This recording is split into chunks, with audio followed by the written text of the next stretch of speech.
Hello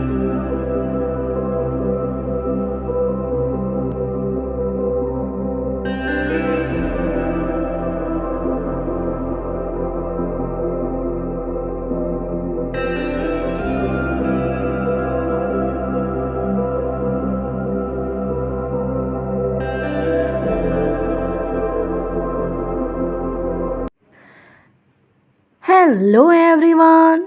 तो आज हम इस वीडियो के द्वारा गुजरात बोर्ड का हिंदी जो कि क्लास 12th का है, इसके चैप्टर नंबर 13 महाप्रस्थान पढ़ रहे थे, जिसे लिखा नरेश मेहता जी ने।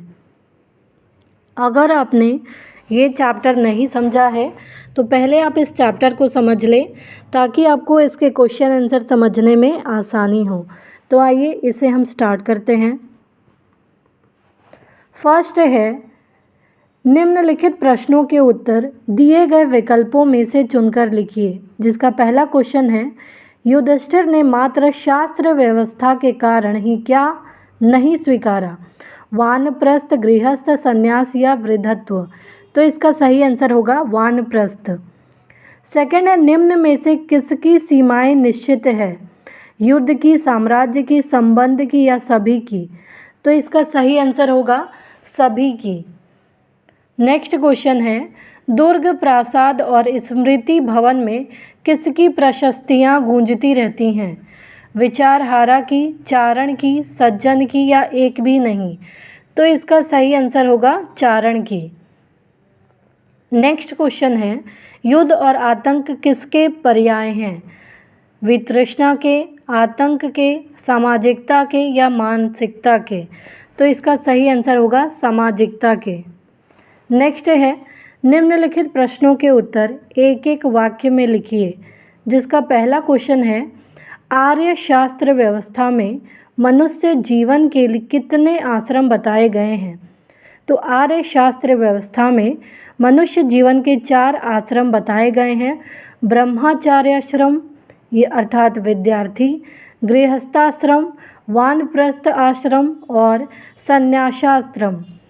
तो ये 4 प्रकार के आश्रम बताए गए हैं शास्त्र व्यवस्था में मनुष्य जीवन के। सेकंड है, शिलालेख पर क्या लिखा जाता है। तो शिलालेख पर झूठा इतिहास लिखा जाता है। नेक्स्ट है, जड़ किसका प्रतिनिधित्व नहीं कर सकता। तो जड़ चेतन का प्रतिनिधित्व नहीं कर सकता। फोर्थ है, श्रेष्ठ योद्धा के रूप में कौन जाना जाता है। तो श्रेष्ठ योद्धा के रूप में अर्जुन जाने जाते हैं। नेक्स्ट है, निम्नलिखित प्रश्नों के उत्तर 2-2 वाक्यों में लिखिए। जिसका पहला क्वेश्चन है, सत्य की प्राप्ति के बारे में युधिष्ठिर के विचार बताइए। तो युधिष्ठिर के क्या विचार थे। सत्य की प्राप्ति के बारे में युधिष्ठिर ने कहा है कि सत्य की प्राप्ति दूसरे से प्रश्न करके नहीं होती, सत्य की प्राप्ति के लिए स्वयं से ही जिज्ञासा करनी होती है। तो यहाँ युधिष्ठिर ने बताया है कि सत्य की प्राप्ति हम दूसरे से क्वेश्चन पूछ के या प्रश्न पूछ के नहीं जान सकते, बल्कि स्वयं से ये जिज्ञासा होनी चाहिए, इच्छा होनी चाहिए सत्य की प्राप्ति करने के लिए।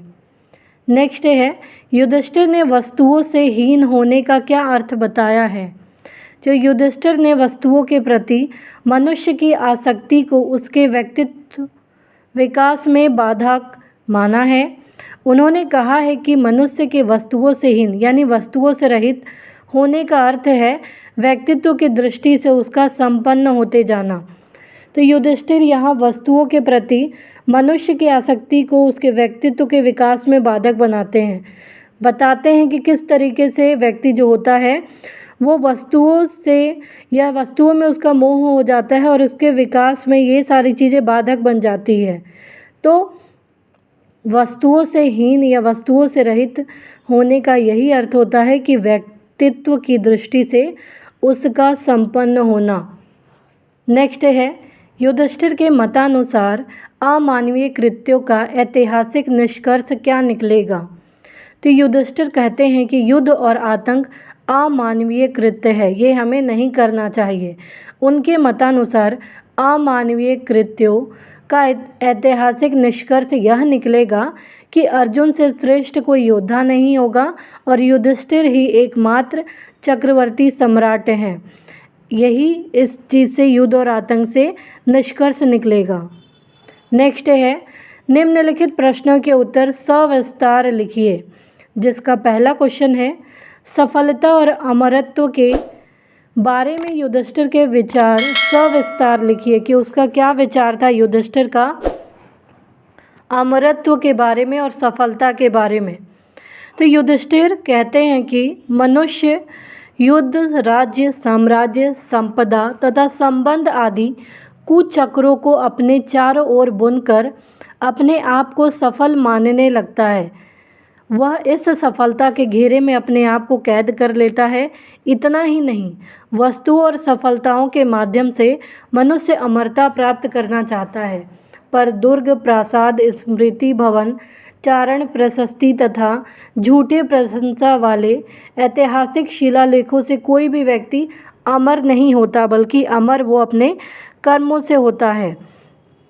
तो युधिष्ठिर यही कहते हैं कि मनुष्य जो होता है वो युद्ध को, राज्य को, साम्राज्य को, संपदा को, संबंध को, ये सारी कुचक्र में वो फंस जाता है और अपने आप को चारों ओर इस चीज़ से घिरा हुआ पाता है और सोचता है कि वो सफल है और इस सफलता घेरे में अपने आप को वो कैद कर लेता है। इतना ही नहीं, बल्कि वस्तुओं और सफलताओं के माध्यम से मनुष्य अमर होना चाहता है, अमरता प्राप्त करना चाहता है। लेकिन क्या ये दुर्ग से, प्रासाद से या स्मृति भवन से, चारण प्रशस्ति से या झूठे प्रशंसा करने वाले लोगों से, ऐतिहासिक शिलालेखों से, इन सभी चीज़ों से कोई भी व्यक्ति अमर नहीं हो सकता है, ऐसा युधिष्ठिर कहते हैं। नेक्स्ट है, युद्ध के परिणाम से जन्म लेने वाली स्थिति पर अपने विचार स्पष्ट करें। तो किसी समस्या के समाधान के लिए युद्ध अंतिम अस्त्र माना जाता है। सबसे पहले किसी भी चीज़ को हम उसका सॉल्यूशन बातचीत से करते हैं, लेकिन किसी भी समस्या का समाधान अंतिम क्षण में ही युद्ध से माना जाता है। युद्ध से किसी समस्या का समाधान हो या ना हो, पर उसका परिणाम तो भयानक ही होता है। क्यों? क्योंकि युद्ध में अनेक सैनिक और नागरिक मारे जाते हैं। इसके परिणाम स्वरूप अनेक स्त्रियां विधवा हो जाती हैं, परिवार के परिवार उजड़ जाते हैं, अनेक बच्चे अनाथ हो जाते हैं, समाज में तरह तरह की बुराइयां प्रवेश कर जाती हैं।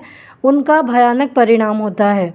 इसके अलावा जीवना आवश्यक वस्तुओं की कमी का सामना करना पड़ता है और युद्ध से देश की अर्थव्यवस्था चरमरा जाती है। तो यहाँ पे कहा गया है कि किसी भी समस्या का समाधान के लिए युद्ध जो होता है वो अंतिम निर्णय माना जाता है, अंतिम अस्त्र माना जाता है। क्योंकि युद्ध से कोई भी समस्या का समाधान हो या ना हो, लेकिन ये निश्चित है कि उसका परिणाम जो होता है वो भयानक होता है।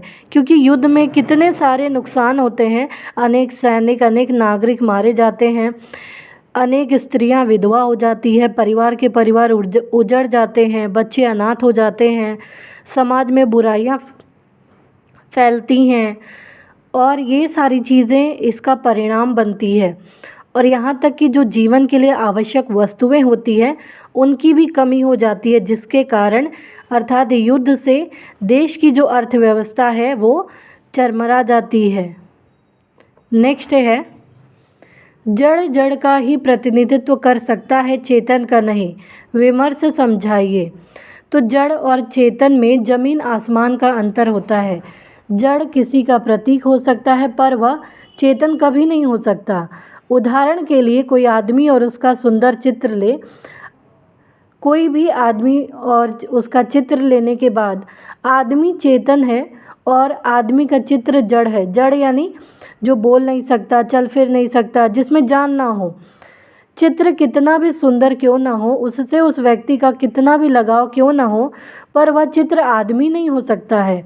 वह केवल जड़ का ही प्रतिनिधित्व करेगा, चेतन का नहीं। चेतन जिसमें सोचने विचारने की क्षमता हो, बोलने की क्षमता हो, चलने फिरने की क्षमता हो, ये सारी चीज़ें। इस तरह राज्य, साम्राज्य, संपदा, दुर्ग, प्रासाद, स्मृति भवन आदि भी जड़ हैं, ये चेतन नहीं हो सकते हैं। अतः जड़ का अभिमान करना व्यर्थ है। जो ये भवन है, बिल्डिंगें हैं, जो हम लोग इस चीज़ पे अभिमान करते हैं, ये सारी चीज़ें व्यर्थ है। तो यहाँ पे बताया गया है कि जड़ और चेतन में ज़मीन आसमान का फ़र्क है। जड़ किसी का प्रतीक हो सकता है, लेकिन वो चेतन कभी नहीं बन सकता है, क्योंकि किसी आदमी और उसके चित्र को अगर हम लेते हैं तो आदमी चेतन है और चित्र जो है वो जड़ कहलाता है। तो चित्र कितना भी सुंदर क्यों ना हो जाए, उस व्यक्ति का उससे कितना भी लगाव क्यों ना हो, लेकिन वो कभी आदमी नहीं बन सकता, वो चित्र ही रहेगा। तो इसीलिए कहा गया कि जड़ जड़ का ही प्रतिनिधित्व करता है और चेतन का नहीं।